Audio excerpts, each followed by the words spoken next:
Buenos días, nuevamente encontrándonos en Leamos y Aprendamos Juntos. Bienvenidos a este nuevo ciclo de aprendizaje, de conocimiento. Y como siempre, llevándolos en mi corazón y en una oración por el bienestar de ustedes. Hoy un tema bonito, diferente, como siempre, para que podamos dejar huella de este aprendizaje. Y vamos a iniciar. Pero quiero empezar por un tema bien interesante como es la gratitud. Porque esta es una emoción positiva y una virtud que implica reconocer y valorar las cosas buenas, personas y experiencias de la vida, grandes o pequeñas. Practicarla en forma consciente mejora muchos aspectos de nuestra vida. Y en este inicio de año, particularmente, he tenido este sentimiento a flor de piel porque he reconocido que tengo muchas personas alrededor que siempre están favoreciendo cada uno de los momentos de mi vida. Y con esto también quiero decirles que la gratitud tiene muchísimos beneficios, que es importante que hagamos de este sentimiento un hecho diario de nuestra vida, porque de ser así los beneficios son, por ejemplo, en cuanto a la salud mental y física, está relacionada con mayor felicidad, optimismo, autoestima y, según investigaciones de la ONU, para fortalecer el sistema inmunológico y mejorar la calidad del sueño. Favorece mucho ese impacto cerebral. La ciencia indica que la gratitud puede modificar la estructura molecular del cerebro, optimizando la función de la materia gris y facilitando la liberación de neurotransmisores como la dopamina, que por medio de esta producimos motivación, memoria, y la serotonina para relajación, satisfacción y autoestima. Y bien importante la gratitud en la resiliencia. Ayuda a gestionar situaciones estresantes y a recuperarse de crisis, permitiendo enfocarse en lo positivo, incluso en los momentos más difíciles. Y no podemos olvidar las relaciones interpersonales, muy importantes en este aspecto, porque estas relaciones y esta gratitud nos ayuda a expresar agradecimiento, fortaleciendo los lazos afectivos y fomentando la generosidad mutua. ¿Y cómo llegamos a cultivar esta gratitud? ¿Cómo podemos lograr que ella haga parte de nuestras vidas? Pues les voy a dar unos ejemplos sencillos que los he puesto en práctica y de verdad que funcionan y que lo hacen a uno sentir cada día mejor. Vamos a tener un diario de gratitud. Vamos a registrar 3 o 4 cosas por las que nos sintamos agradecidos antes de dormir. Y hay muchas, hay infinidad de cosas.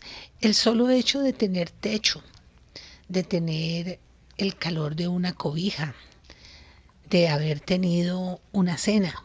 Bueno, hay tantas cosas por las cuales agradecer, pero 3 o 4 que podamos decir. Pero también vamos a hacer una reflexión matutina.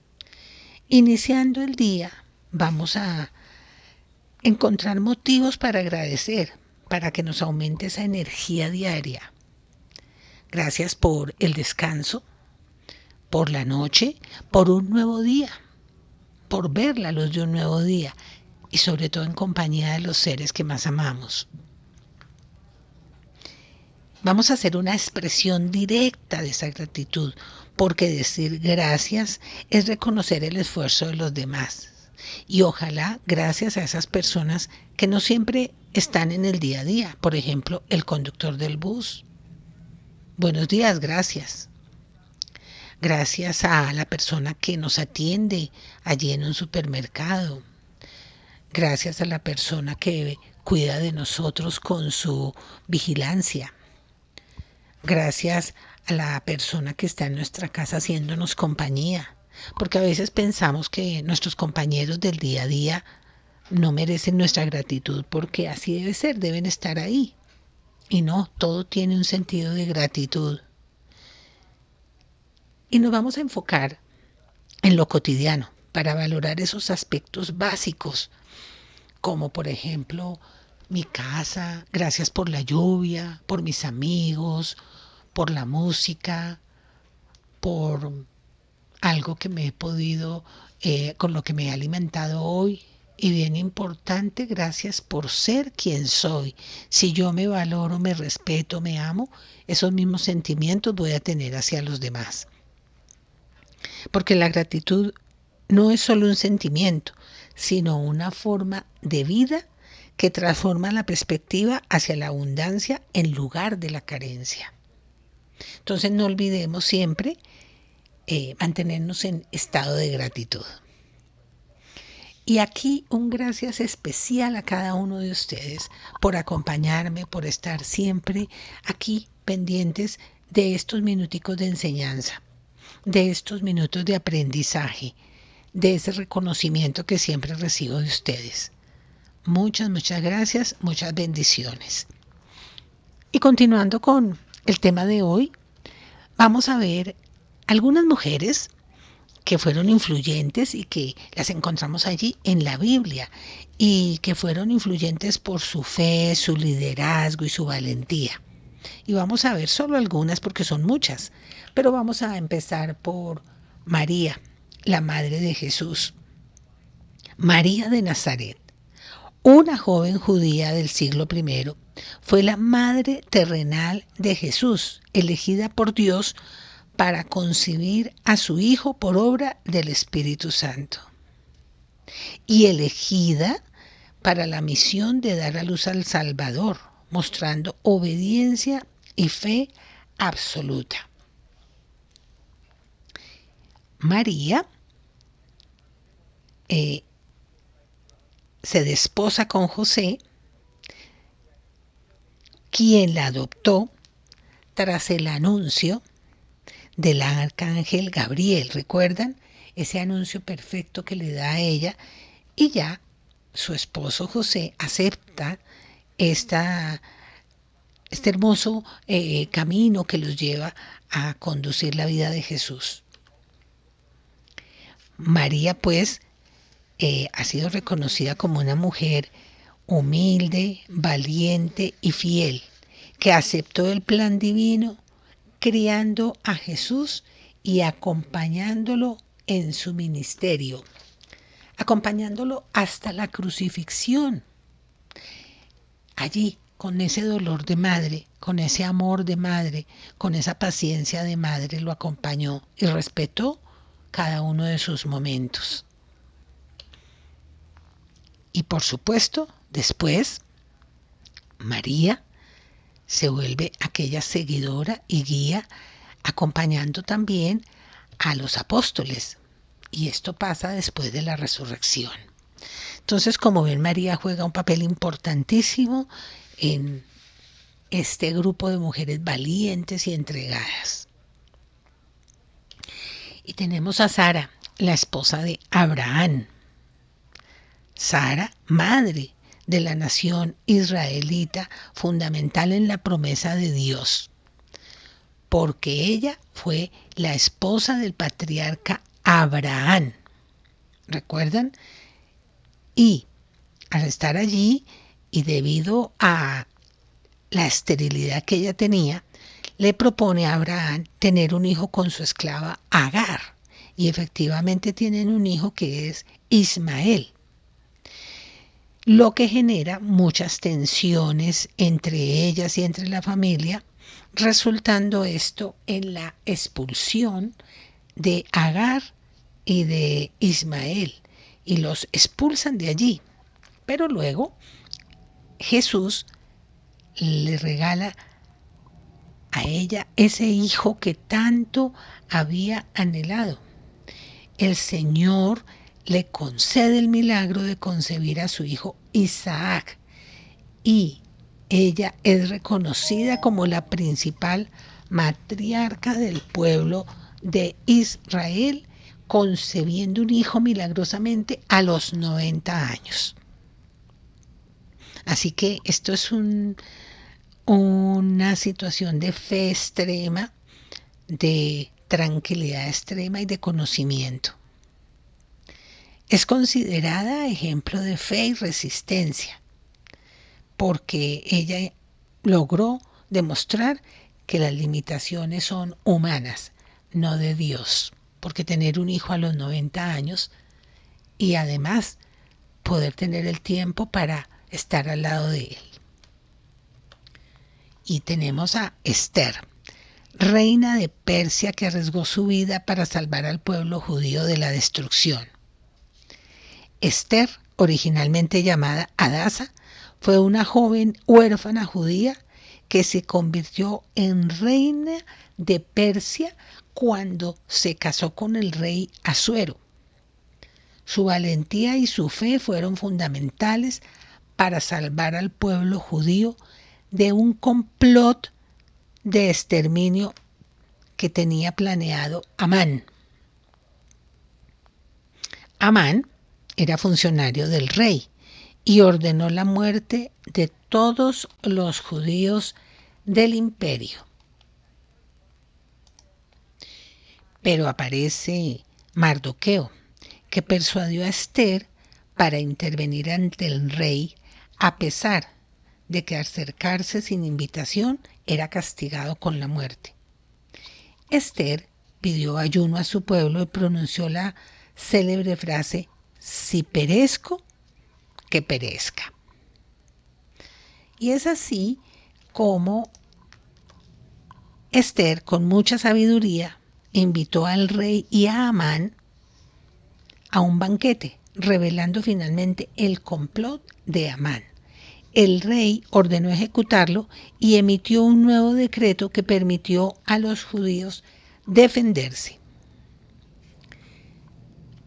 Esta intervención de Esther dio origen a la fiesta de Purim, celebrada por los judíos en memoria de su liberación.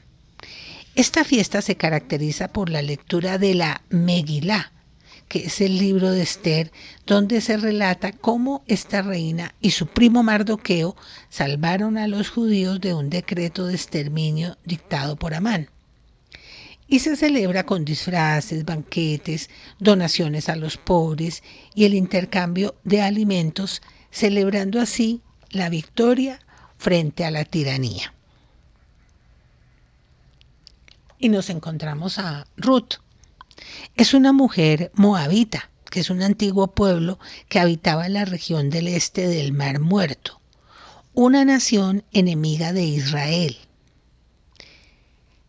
Pero Ruth se casó con Malón, hijo de Elimelech y Noemí, una familia judía exiliada en Moab. Es reconocida en la Biblia por su lealtad inquebrantable y fe en Dios tras enviudar. O sea, ella se casa muy joven y queda viuda. Pero ella acompaña a su suegra Noemí a Belén, renunciando a su pasado, y se convirtió al judaísmo. En Belén trabajó arduamente recogiendo espigas en los campos para alimentar a Noemí, a su suegra. Allí conoce a Boz, un pariente cercano y quien es su futuro esposo. Y se casa con él, con Boz, convirtiéndose así, con el pasar del tiempo, en bisabuela del rey David y antepasada directa de Jesús, según la Biblia. Y Boz asume el rol de pariente redentor, casándose con ella para asegurar la descendencia de la familia y rescatar sus tierras. Ruth y Boz tuvieron un hijo llamado Obed, quien fue abuelo del rey David, integrando a Ruth, a pesar de ser extranjera, en el linaje del Mesías. Su historia en el Antiguo Testamento, la historia de Ruth, se destaca por temas de lealtad, providencia, demostrando así que la fe trasciende la nacionalidad. Y nos encontramos aquí a María Magdalena. Magdalena indica que provenía de Magdala, una próspera ciudad pesquera en el mar de Galilea. Fue una figura de gran importancia espiritual, representando el discipulado fiel y el testimonio de la resurrección. María Magdalena fue clave en el Nuevo Testamento. Fue una de las seguidoras más fieles de Jesús tras ser liberada por él de 7 demonios.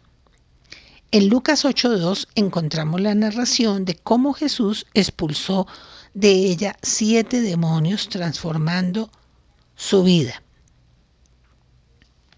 Ella presenció la crucifixión, porque estuvo allí todo el tiempo acompañando a María, la madre de Jesús, y sintiendo ese inmenso dolor por esos momentos difíciles por los que estaban pasando. Pero fue ella, María Magdalena, la testiga clave de la tumba vacía. Ella fue la primera que llegó allí, ¿recuerdan? Y no encuentra el cuerpo de Jesús, la tumba abierta, el desconcierto total. Y también es ella la primera en ver a Jesús resucitado y lograr entender que Él estaba vivo, estaba presente. Y es así como de esta manera es reconocida como apóstol de los apóstoles. Y a diferencia de muchos discípulos varones que huyeron, ella permaneció siempre al lado de Jesús y siempre dispuesta a estar ahí en cada uno de sus momentos. Una magnífica mujer del grupo de apóstoles de Jesús. Y es así como ella, hasta el último minuto, finaliza con ese ministerio de la fe en Jesús, de la creencia en Él, de sentir su presencia aún después de haber muerto. Y por eso fue, como les digo, reconocida como apóstol de los apóstoles. Y aquí hay una mujer también muy interesante, Ana, pero Ana, la madre de Samuel. Profeta él, después de ese camino que ella lo lleva a recorrer. Ella es reconocida por su ferviente oración y fe, ya que confió su hijo a Dios. Fue una mujer hebrea, devota y esposa de Elcana. Vivía en Ramá, pero también era estéril, ya vimos un caso, y sufría mucho el acoso de Penina, que era la otra esposa de Elcana, porque él tenía 2 esposas y resulta que con Penina tenía muchos hijos, pero con Ana no había podido tener hijos porque ella era estéril.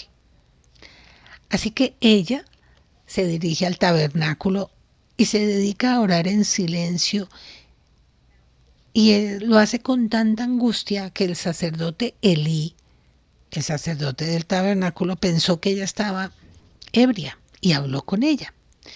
Y ella promete allí mismo que si Dios le da un hijo, se lo va a entregar a Elí para que él lo forme y lo ponga al servicio divino.